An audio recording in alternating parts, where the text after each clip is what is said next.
We have a major problem with how we ramp new account executives.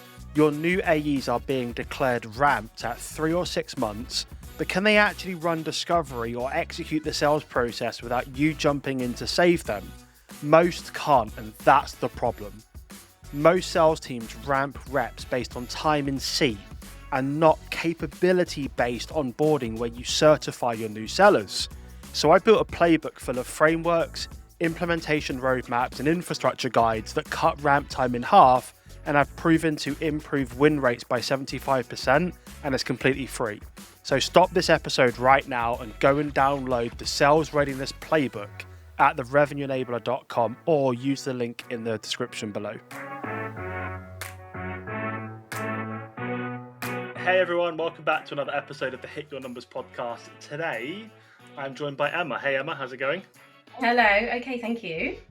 Good. We've got a really short episode today. Normally I interview a go-to-market leader or a sales rep for 45 minutes and ask them lots of deep, open questions on a specific topic. But today, I just want everybody to get to know and introduce Emma. Emma joined the business, I think tomorrow is your third week in the business. Is that right? Yes, yeah, 3 weeks. 15 She's days. still here. I'm not that bad. We will see how we get on in the next 10 minutes. I have dragged Emma onto the podcast, which she is buzzing about. So maybe tomorrow we'll find out if she turns up to work. But we will soon find out.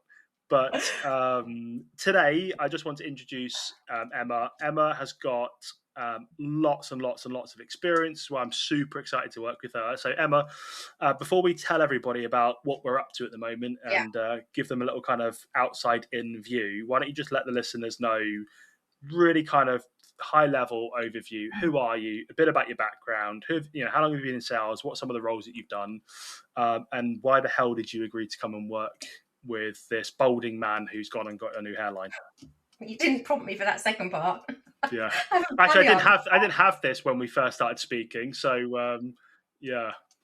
So I've worked in sales my whole career, really, and I started off working in recruitment and then rep to rep recruitment, moving through from account exec, account manager, product sales specialist, into sales development leadership more recently. But throughout my whole career, it's always been sales related, mostly within SaaS, particularly over the last 15 years. I have run my own small business as well, which I set up over COVID times. One of the hardest times to set up a small business, but it went really well. And I've just taken the cumulative of all of my skills from new business lead generation, closing, account management, people coaching, people leadership, and also strategy, and bringing it all together here in sales enablement. Yeah, and now you're working with lots of different customers, with lots of different people on lots of different paths and journeys, SDRs, AEs, account managers, CSMs, sales managers. So we have a lot of work to do, as you know. And I think we are very aligned on that nobody gets a degree in B2B sales. Most of us stumbled into this thing. I was saying to somebody on a podcast earlier, my 2-year-old wants to grow up and be one of the characters of Paw Patrol. He does not want to be an enterprise account executive selling 7-figure software. And in most cases, that is the case, right? People go to university, they spend 30, 50 grand on an education, and then they come out and end up in sales or marketing or whatever it might be. And the reason I'm so passionate about this business, and I was again talking to somebody earlier, like at the moment, I'm working like 60 to 80 hours a week, and I actually love it. Like really love it, because I think we're solving such a massive problem in go-to-market. I think a lot of companies have tried buying all of the fancy shiny tools and now all of the AI tools that go with it. And two things are still very true. They have a pipeline problem and a conversion problem. And until you fix the real problem, keep buying tools and replacing people, you're just going to be spinning your wheels. So I'm really excited about what we're building, and I'm really excited to be bringing in people like you to come in and help us. I call mature and professionalize, and the grown-up stage, where I've just been scrappy, going out, winning loads of customers, delivering loads of great work, but now we need to mature the business and get ready for the next phase. So maybe you could just let the listeners know what we've been up to the last couple of weeks, and also again, really high level, what we've got planned for the next couple of months, and then we can let everybody else get on with their day.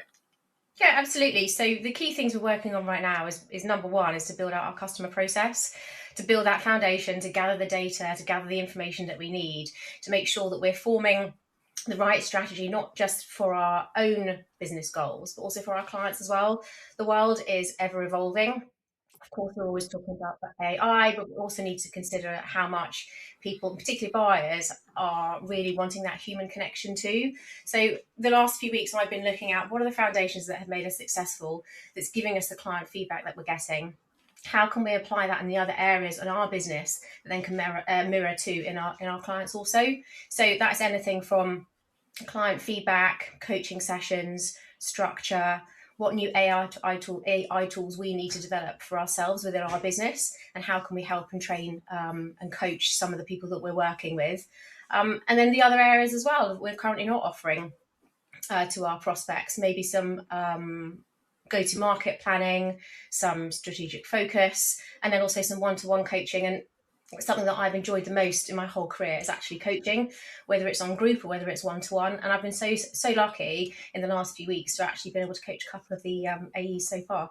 Yeah, absolutely. And some of them have come back already asking for more, right? Which validates what I was thinking as I was recruiting and as I was interviewing you, that my nervousness with this role, and unfortunately a lot of sales enablement people have this reputation or this persona that they lack credibility of the role. If I'm going to bring in somebody and that person's going to stand in front of a team of 10 or 50 or 100 sellers, they follow what we teach because they know I've been in the trenches, I've lost all my hair because of doing it, and they're happy to go, it's different, but I'll give it a crack because he's done it and has evidence of it working. So when I was recruiting for your role, one of the things that really made me feel confident about bringing you on board was, yes, you've been there, been through the trenches, you've got the t-shirts, but also you've been a seller, and sellers will resonate with you because you've been there, done it. You're not just a L&D person, and I'm not saying there's anything wrong with that. Like, there's a lot of sales enablement people out there that know a lot, and a lot of the people that I did interview with you were real experts. But the bit that just made me feel nervous on the first hire was having someone that's super credible, that can stand up in front of our customers and deliver some of the projects we're working on at the moment, like commercial acumen, point of view engineering, account hypothesis, really deep discovery, quantifying business impact, all of that kind of big stuff, medic and mastering medic. That for me those are critical skills, part of the execution and the strategy.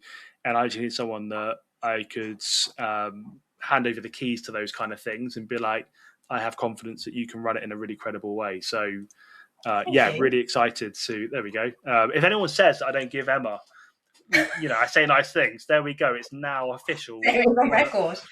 On record, right? But no, legit. So that's really good.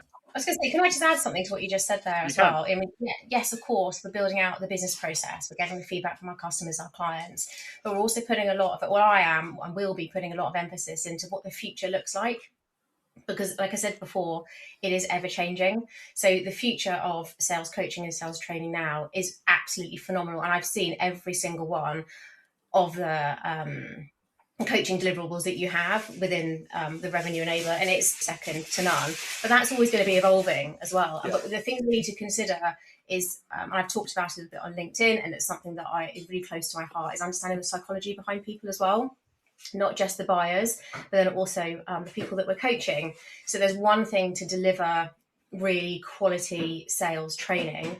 It's then sometimes that gap between the delivery of the training and then applying it to the individuals in your team.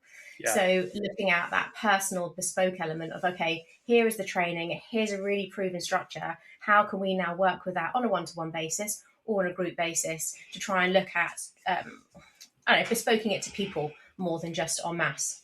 Yeah, 100%. Yeah. That's going to be a really mega learning path and a big foundational piece of how we start programs moving forward, is actually bringing everybody on that journey. But as you said as well, like a big part of our work is around coaching the individual sellers, because our customers, the reason that they mainly need us is that they lack capacity and capability, because again, a lot of sellers managers get promoted based on being a good seller, and very few people have the luxury of going through leadership training and getting leadership coaching and having reinforcement and things like that. So by trade's the right way to say it, but a lot of the customers that we work with, they are great salespeople. They are really great people themselves, but they also lack the capability to design a program and run a program and deliver a coaching conversation. And that's where I think we will continue to add incredible value, even in this rise of AI and the world is over. I do think at the front of all of our customer engagements is going to be human beings. So I think it's a really bright future. I think on that topic as well, I'm on a roll now, you see, James. So I think on that topic now, it starts getting me to think about the people side of things and the longer term strategy. Something that I won't present to you until probably middle towards the end of Q2 is there's the psychology of how we as sales coaches need to know how to train to different people, different cultures, different groups. But equally, the salesperson needs to know themselves really well. So I'm hoping I can come in the months ahead with skills to get to know yourself as a salesperson, because that will really help you when you are looking at your multi-threading, you are looking at the economic buyer and how you're going to speak to that person versus your champion. To know yourself and how you communicate and how you understand, how you listen, how you deliver will really help when you are meeting those different types of personalities. As a salesperson, you've got to be so many different people. You have to be somebody that's confident with your social media. You've got to be somebody who can email, articulate, communicate, understand, listen, predict what people are going to be saying, do being your own researcher. You have to do all of this stuff. And then you also have to do it as well for the person that you're trying to speak to and sell to. Mm-hmm. So I'd like to think end of Q2, I'll come to you with, from my learnings and something that I truly take enjoyment in, the psychology behind people and how we can develop that within our coaching programs too.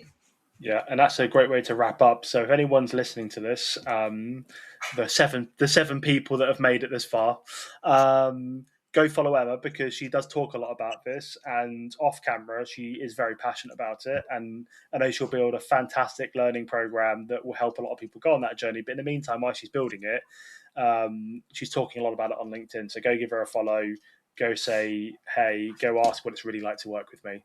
She'll be brutally honest, especially in a safe space. Yeah, exactly.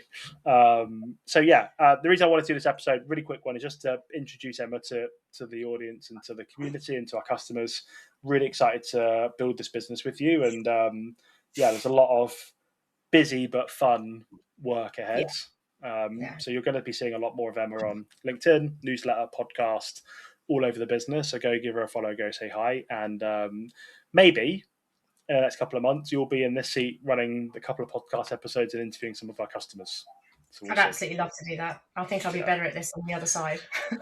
Than me. That already taken pictures. Not have you. That one is recorded. So we've now got evidence of me being really nice and you trying to get me out. We will see. Absolutely. All right, everyone. Thank you so much for listening, and we will see you on the next episode of the Hit Your Numbers podcast. All right, thanks for listening to this episode. I've got something else I want to give you before we wrap up here. So we've built the leading skill optimization platform with 400 plus sales lessons, 12 courses from prospecting all the way through to late stage deal negotiation and more, one-to-one sales coaching and AI sales assistance. And I want to give you 7 days free access to the platform. The reason I want to do this is because nobody gets a degree in B2B sales. And after training and coaching hundreds of sales reps and teams in the last 2 years, most haven't mastered critical selling skills. And it's preventing them from being promoted, earning great money, and building a great career in B2B sales. So go to the revenueenabler.com, grab a free trial, and join hundreds of salespeople that are closing their skill gaps and mastering sales. There's a link in the video description. I'm looking forward to getting you set up. Give me a shout with any questions.